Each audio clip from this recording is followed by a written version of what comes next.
Well, all right. So at any rate, so the fallacy basically says you're an organization supporting oppressed minorities, the cause of gays and lesbians and military is the cause of the oppressed minority. Therefore, you should take up that cause. So I thought it just smacked of a circumstantial ad hominem argument. Of course, a lot I know, because since then, I think they have gotten on board with this cause. I cut this out of off the internet about two and a half years ago. But I still thought it was a circumstantial ad hominem argument. Now let's see. This one.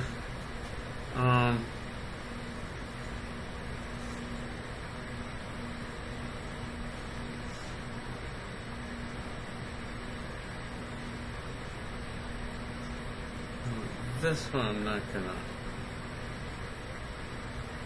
to worry about. Okay, well, that was one example. But now in the two Quoque, it's also a circumstantial ad hominem argument.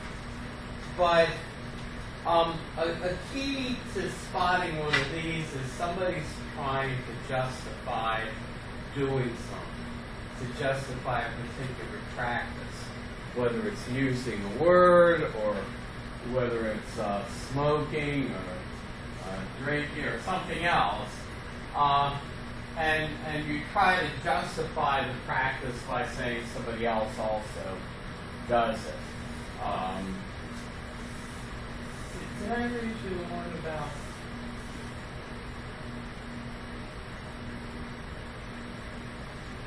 using the practice of, You know what? I don't think I did.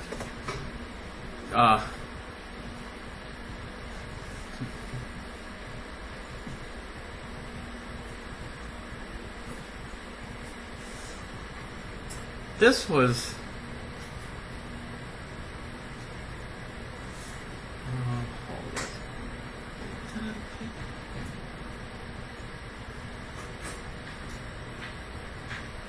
Hold it. Oh, that's weird. Hold it. Let me see if it's. There's an example I had.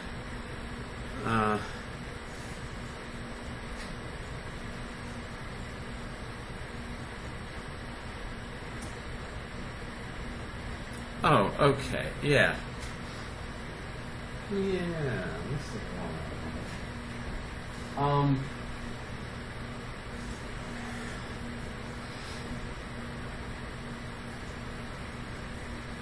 This is an example, I think, of two quotes, from real life examples. How has Obamacare gotten through the Senate?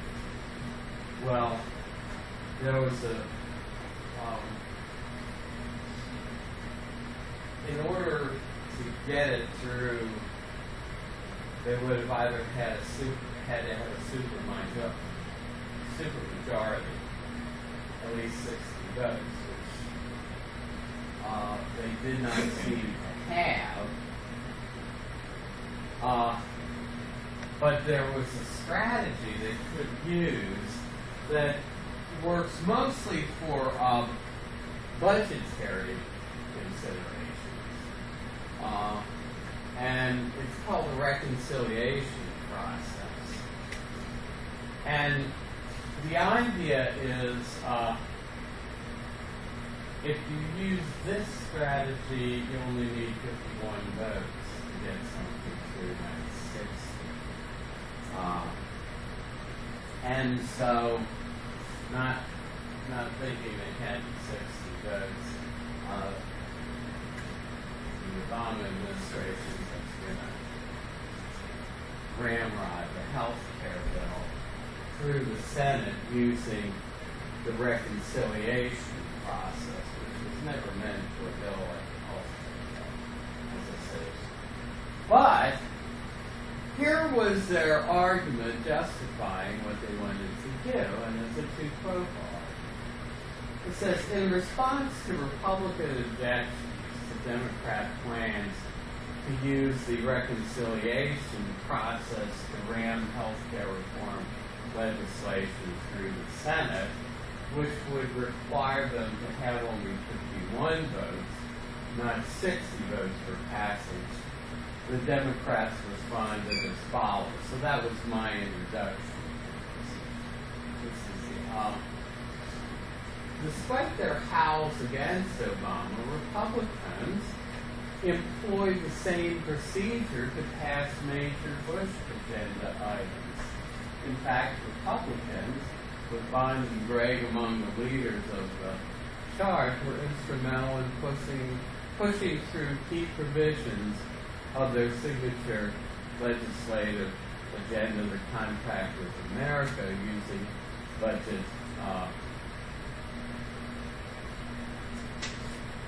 reconciliation. So it ends there. But do you see what they're doing? They're saying, well, Republicans use this process to push through some key items they wanted to get through that weren't necessarily budgetary measures. So it's all right for us to do.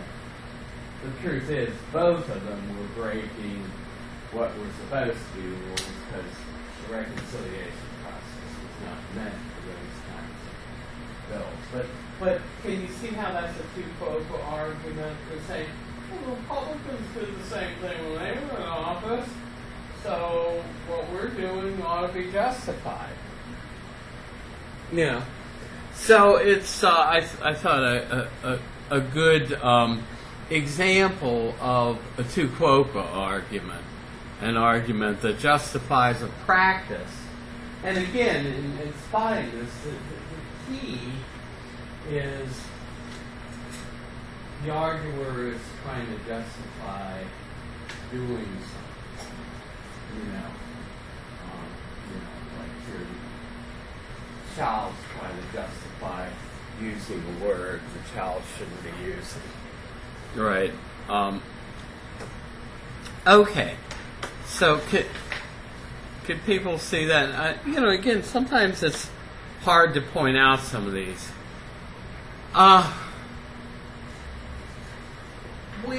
We saw that some arguments, even deductive arguments, deal with applying a general rule to a specific case. You said it was used to justify something that's said, or just something period? Just something. In other words, to justify a practice, whether it's the practice of using a curse word, of drinking alcohol, of, in this case, the practice of using the reconciliation process in the Senate to ramrod a bill through. So a key to spotting the tu quoque type of circumstantial ad hominem is, is this arguer trying to justify some practice by saying, well, somebody else does the same thing.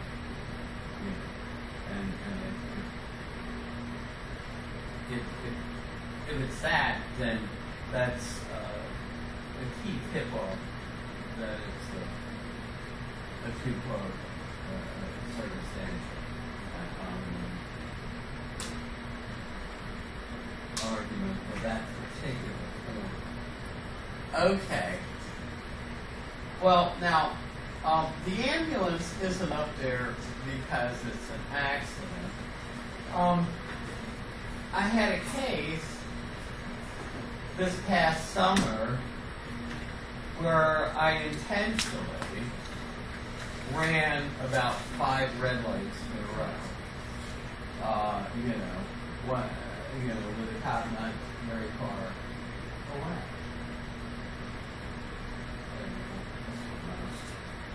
Supposed to say you shouldn't be out there with red lights.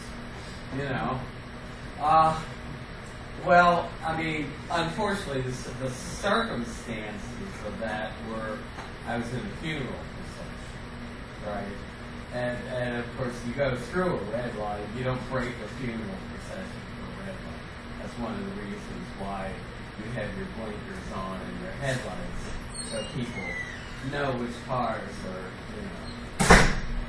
part of them. Basically, the fallacy of accident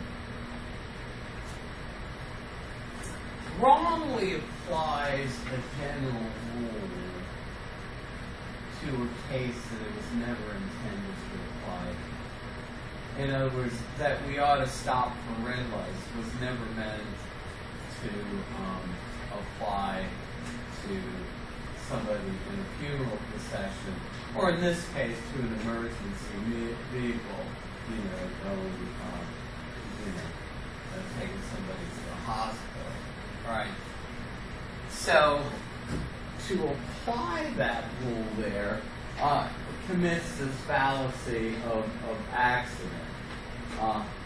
So this occurs when somebody applies a general principle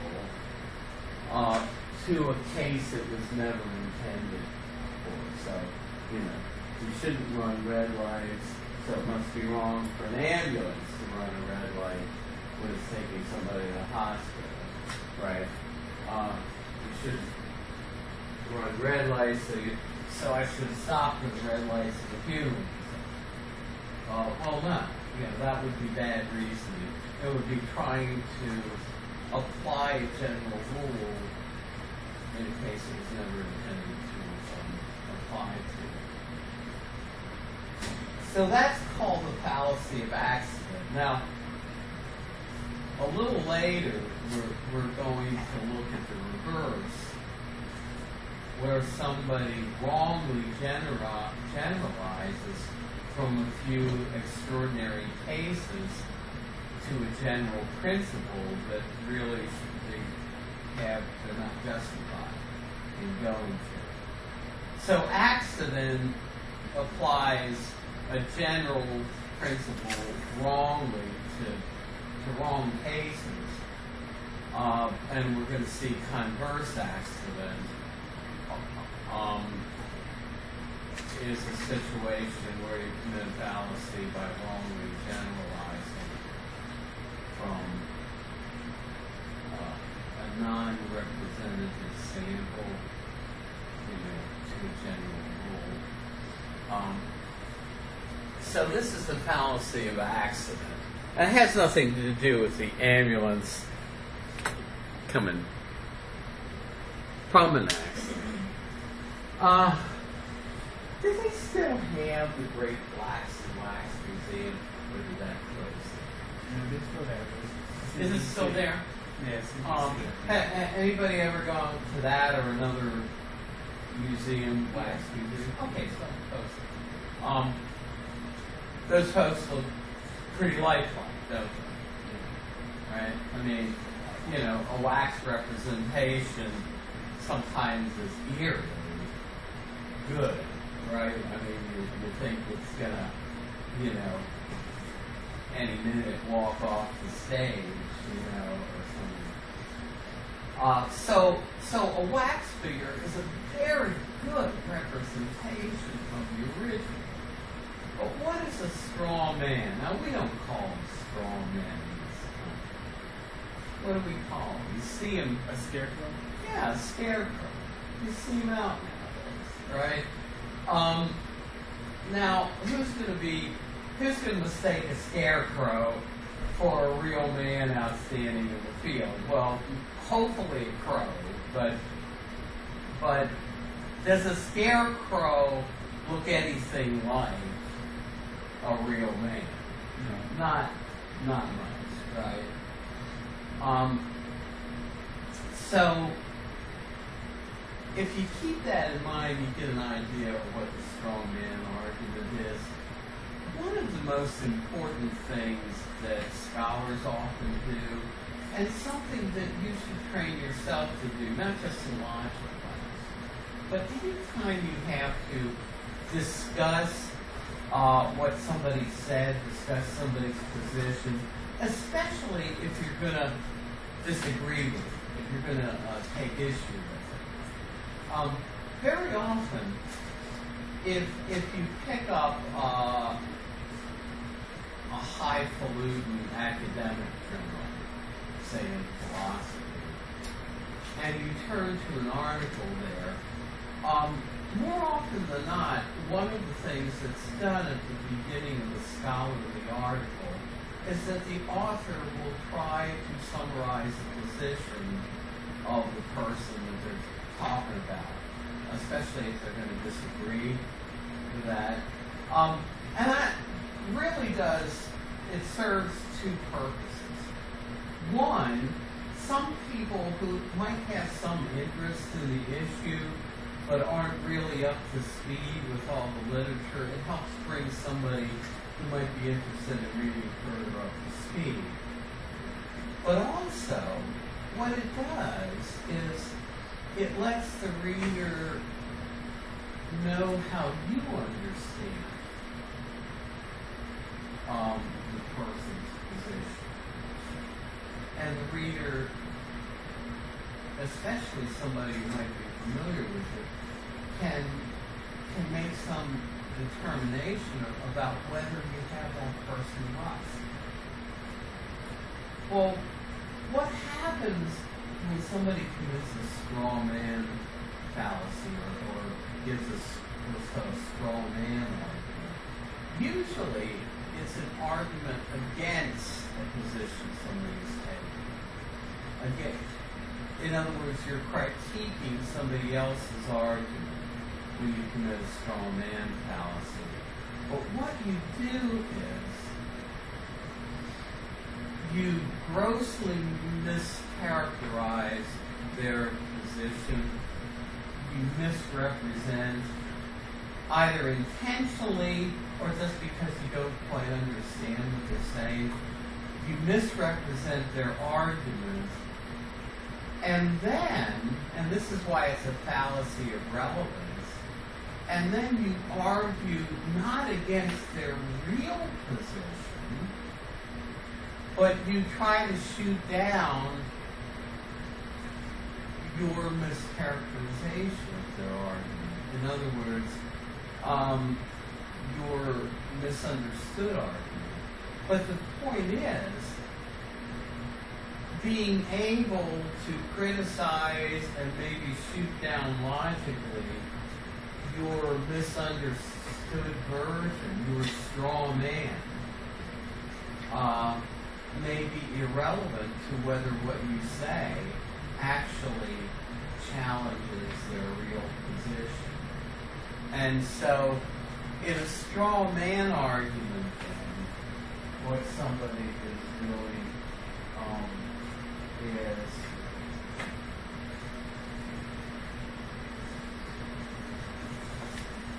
misrepresenting another person's argument. So when an arguer presents a false, usually oversimplified characterization of his or her opponent's position, in other words, your misunderstood argument doesn't look anything more like their real position than a scarecrow looks like a real man. Right? And then, see, to commit the fallacy, you have to do two things. One is you have to grossly misrepresent what somebody's argument is. And two, you have to critique not their real position, but your straw man, your misunderstood version of what they believe. You know, and of course, as I said, it's a fallacy of relevance, because even if you can shoot down your straw man, it doesn't mean necessarily that you've said anything that challenges their real position.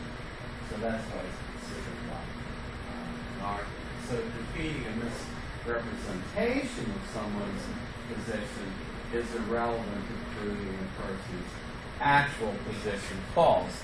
Now, sometimes this is not a real easy one to point out. It's probably worth looking at an example or two in Hurley.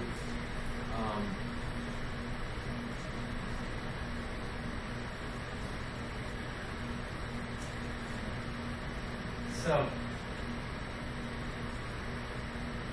I mean, look at this example on 129. Mr. Goldberg is argued against prayer in the public schools. Obviously, Mr. Goldberg advocates atheism, but atheism is what they used to have in Russia. Atheism leads to the suppression of all religions and the replacement of God by an omnipotent state. Is that what we want for this country? I hardly think so. Clearly, Mr. Goldberg's argument is nonsense. So, you know where that started? The case,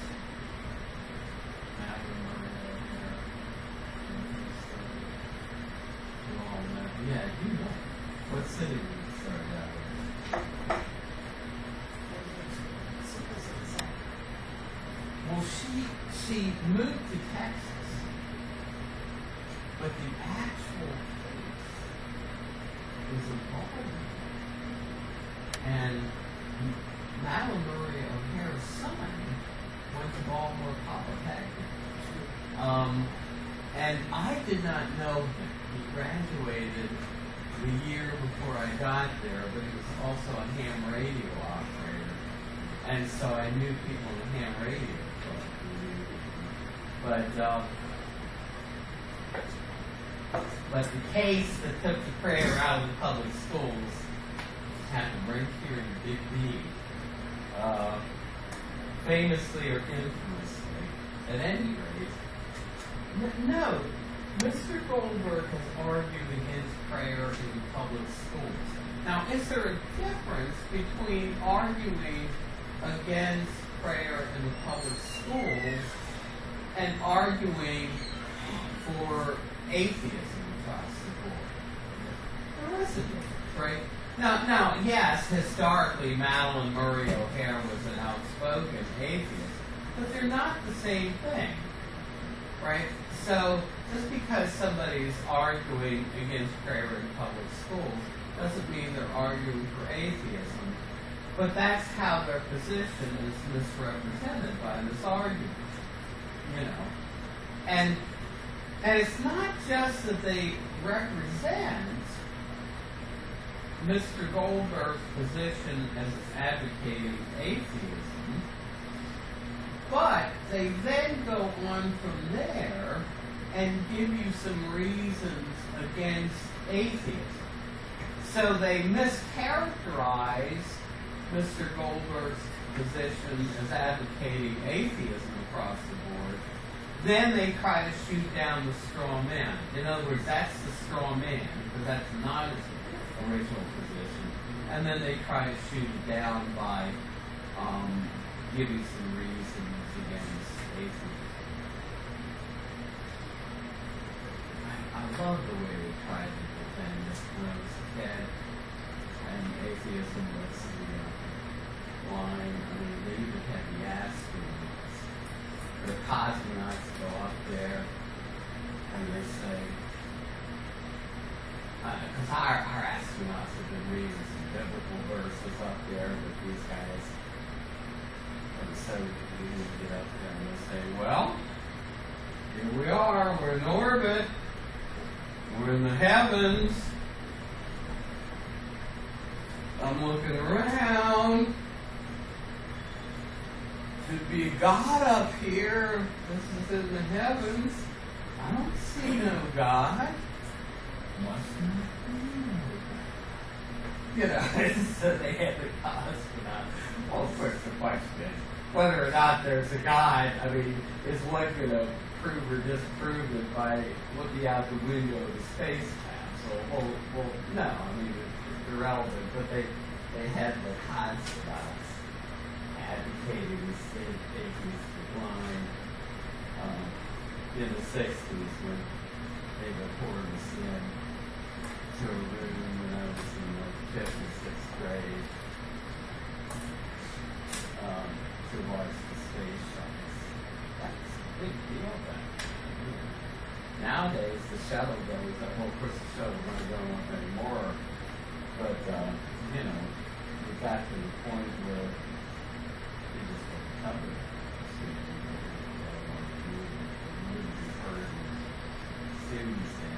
Now, I guess they discuss, I know they have some link-ups with elementary school students. The astronauts orbiting the International Space Station. But the launches themselves don't contribute. Well, anyway, so you can see what goes on in the straw man argument.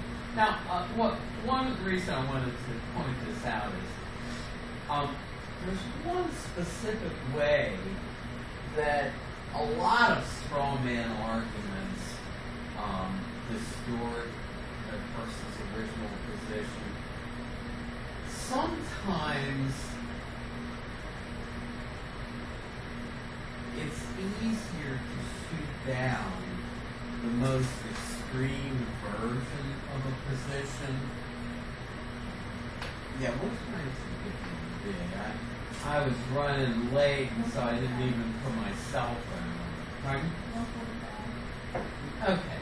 Well, I'll just have time to make this point. The point is, sometimes it's easier to knock down an extreme version of a position. I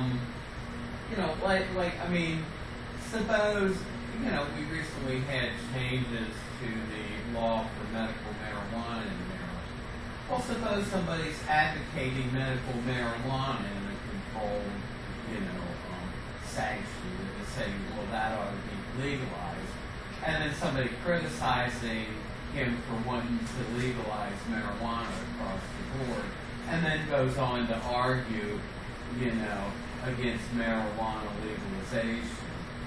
Well, again, that would be misrepresenting the person's original position and kind of giving them the most extreme, version of that you would want legalized across the board.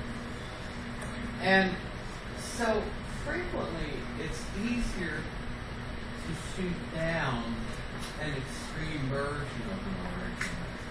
And so in straw man arguments, very often the way somebody mischaracterizes their opponent's position is to give them like the strongest version of a position possible.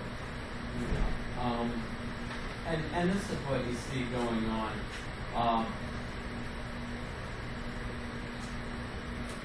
It says, as the previous example illustrates, the kind of distortion the second argument resorts to is often an attempt to exaggerate the first person's argument or make it look more extreme than it really is. And they have an argument for a worker who's arguing for better ventilation, and instead they interpret him as wanting to have a huge, big overhaul of the whole system. Or here we have the Student Status Committee favoring alcohol privileges on the campus, and the person says, what do the students want? Is it their intention to stay boozed up from the day they enter as freshmen until the day they graduate? Well, I mean, it's a little bit different, from saying you want people to be able to enjoy alcohol at a Saturday night party on campus,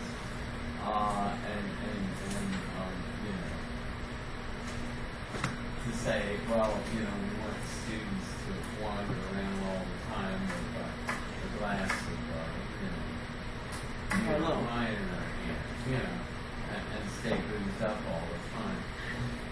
So one thing to watch out for is if somebody seems to wrongly give somebody the most extreme position possible. So then you might have somebody committing a straw man trial. You know. Okay. Well, missing the point is one to look at next time. I'll say I'm going to work on it between now and Friday. See if I can get them all done. I'll see what happens. Anyway, okay. Again, if anyone doesn't have it, you need to talk to me. Because, so just continue reading on then from page 130. Starting with missing the point, and we'll pick up. If I have the test, we'll go over that, early in the period. But in any case, we'll be able to cover some. Okay, take care. See you on Friday.